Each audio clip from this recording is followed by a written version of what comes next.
Classroom management is built on a foundation of trust and respect. In Conscious Classroom Management, Rick Smith asserts that all students want to learn and want to learn behavior as part of the process. This presentation is based on his work.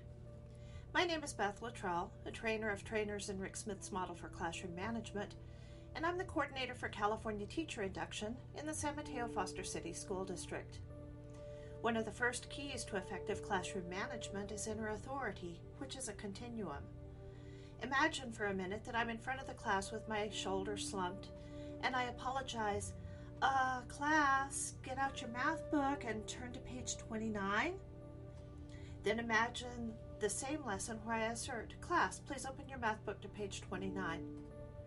The nonverbal cues that you give with posture and face and stillness are essential to the message that students take from your lesson and speak much louder than the words that you say. In addition to the posture and tone of your voice, volume matters. When you use the voice amplification system, your students are much more likely to hear you with a quiet voice, and a quiet voice calms the room. The quality of your voice also matters. If you lower the volume and drop the pitch of your voice, students will respond with a lower volume. Michael Grinder talks about this phenomenon in a strategy called Above, Pause, Whisper, which can be found in your portfolio. The voice of authority includes holding your ground. When a student asks if they can do something, say no and offer no explanation. If they continue to ask, you might add a phrase like, I understand, and the answer is no. When you begin arguing with a student, you rarely win. Let's look at this cartoon from the local paper. We see this in classes where teachers begin reasoning with students.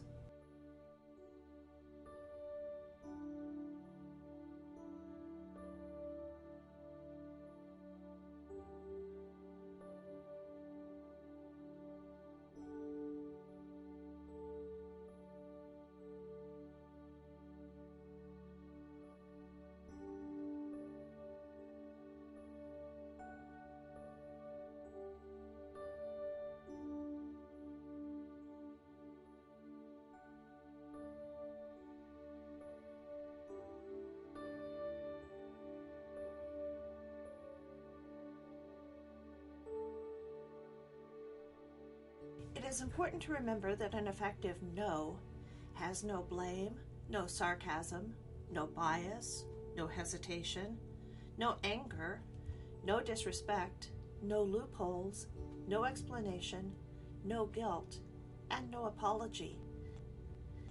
If after saying no, a student continues to argue, tell them you'd be happy to discuss this with them right after school.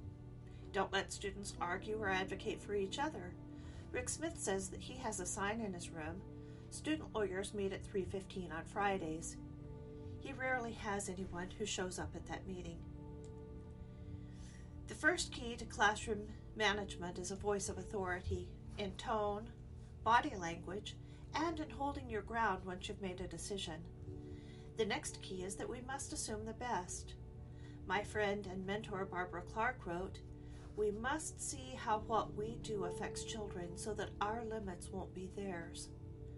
Our actions are guided by beliefs, and if you do not yet believe that your students want to learn, you need to pretend that they do until your thoughts become actions. Our assumption is that students want to learn content as well as behavior, and in order to teach, we must teach behavior right along with the content.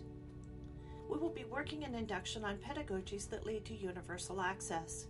If your students are not yet acting as you would like, we will help change your behavior and your students will respond. There are several key ideas about classroom management that come from Michael Grinder, and those are also in your portfolio. One key to positive intentionality is to intentionally make positive connections. This can start as students enter the room. The teacher can stand in the doorway and give students the choice of a handshake, a fist bump, a high five, or whatever is comfortable and appropriate in that setting. Be sure that there is an activity waiting in the room that they can begin without your help, and make sure that this greeting is quick and efficient so that it doesn't take away from class time. Give students choices when you can. For example, You need an online source and a primary source. You may choose which one to start with. Today you may solve problems 1 through 10, or you can do this complex problem that contextualizes all of the concepts. Or perhaps you may work with one partner or with two. At times, even consequences can be a choice. Would you rather call home or serve lunch detention? Of course, there are other times when consequence cannot be a choice. Raymond Wadlowski did several observations on student behavior, cataloging student time in and out of seat as well as the types, instances, and severity of the student disruptions. In particular, he researched a strategy called 2 by 10. Here, teachers focus on their most difficult student. For 2 minutes, 10 days in a row, teachers have a personal conversation with the student about anything the student is interested in, so long as the conversation is appropriate. Wadlowski found an 85% improvement in that one student's behavior, and in addition he found that the behavior of all other students in the class improved. Finally, make conscious choices about student interactions. Rick Smith calls this the popcorn effect. Imagine you're popping some corn on top of the stove, but didn't put the lid on it. When the first kernel pops, you could bend down and get it, or you could stop and put the lid on the pan. If you distract yourself with the one kernel, 12 others will fly across the kitchen while you manage it. It's important to make sure that everyone is working before you begin having a private conversation with one student. For more on this, see Michael Grinder's Most Important 20 Seconds. We have agreed to believe that students want to learn, and that they want to learn not only content, but behavior. Explicit teaching of procedures is essential for classroom management.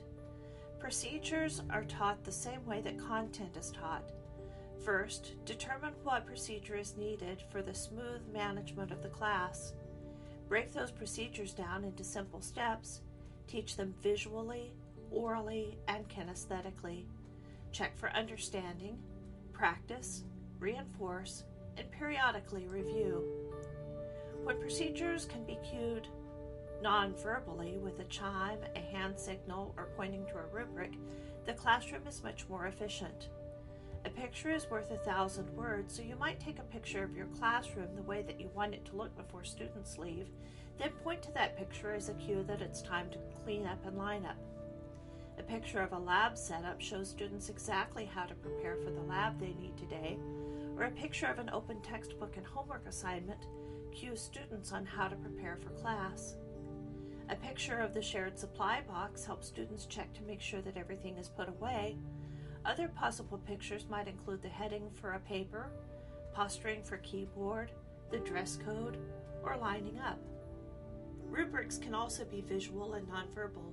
After explicit instruction in the procedure for lining up that includes facing forward, silent, and hands by your side, the teacher needs only to point to the rubric and then show fingers as to whether the class is at a 1, 2, or 3.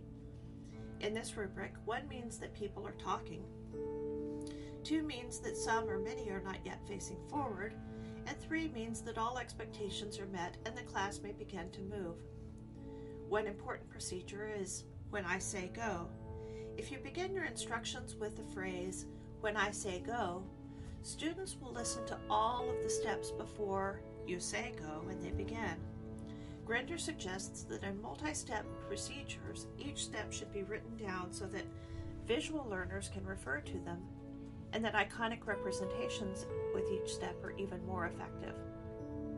In this brief introduction, you have learned that it is important to have a voice of authority, to assume the best about students, and to make positive connections, and then to explicitly teach procedures or routines just as you would teach content. Rick Smith refers to this as procedures being the railroad tracks, and it's much easier to polish the tracks than to clean up the train wreck once that's happened. If you would like to know more about this, please contact Beth Luttrell and I will loan you the book, Conscious Classroom Management, that will give you additional ideas. You can also learn specific strategies by reading and watching the short videos by Michael Grinder.